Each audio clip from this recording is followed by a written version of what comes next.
তো তোমাদের আগেও বলেছি আমাদের ক্লাসটার সম্পর্কে। আজকে চলো আমাদের ক্লাসটারের মেশিনারি রুমটা তোমাদের দেখাই। এই যে এটা দেখতে পাচ্ছ, এই মেশিনটা তোমাদের মাটি বের করা নিশ্চয়ই দেখিয়েছি এই মেশিনটা থেকে। এটা হচ্ছে বল মিল, এখানে মাটি প্রস্তুত করা হয়। আর তার পাশেই আছে পট মিল। এই যে পটগুলো লাগানো রয়েছে এখানে, এই পটে আমাদের গ্লেজের রং তৈরি হয়। হ্যাঁ, তো এই মেশিনে কিভাবে কাজ হয় আমি পরে সবই দেখাবো। চলো আজকে তোমাদেরকে একটা ইন্টারেস্টিং জিনিস দেখাই।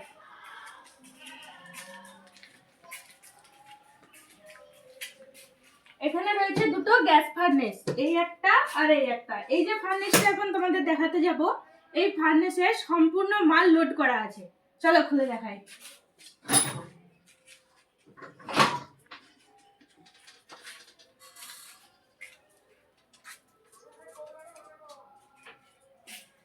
এই যে জিনিসগুলো এখানে আছে, এইগুলো সম্পূর্ণ গ্লেজ হয়ে রেডি হয়ে গেছে। আর এই গ্লেজের রং কি করে করা হয় সব দেখাবো। এখানে রয়েছে কিছু ছোট ছোট ডিফিউজার।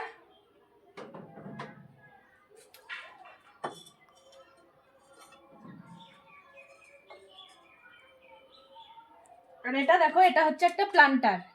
তোমাদের আগেও দেখিয়েছি আমি, ওই যে পটারি হুইলে যে প্লান্টারগুলো বানাচ্ছিলাম ছোট ছোট, ওই প্লান্টারগুলো দেখো ফাইনাল লুক এরকম দাঁড়াবে। আর এর মাথায় দেখো তিনটে ছোট্ট ছোট্ট ছিদ্র আছে, এগুলো দিয়ে শেকল বা যে কোনো সুন্দর দড়ি দিয়ে এরকম হ্যাঙ্গিং করে জিনিসটাকে রাখা যাবে। দেখো কতটা সুন্দর লাগছে, তাই না?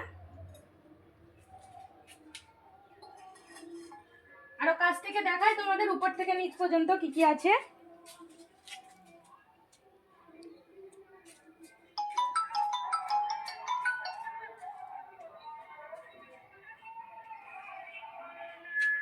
জিনিসগুলো আশা করছি তোমাদের খুবই ভালো লাগবে। আর যখন এই ফার্নেস থেকে জিনিসগুলো বের করা হবে তখনও তোমাদের দেখাবো একে একে।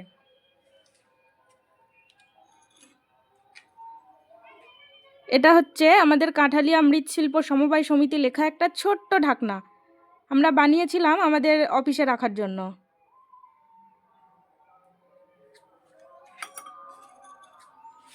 তো চলো টাটা, আজকের মতো এই পর্যন্তই, আবার দেখাবো পরবর্তী ভিডিওতে সব।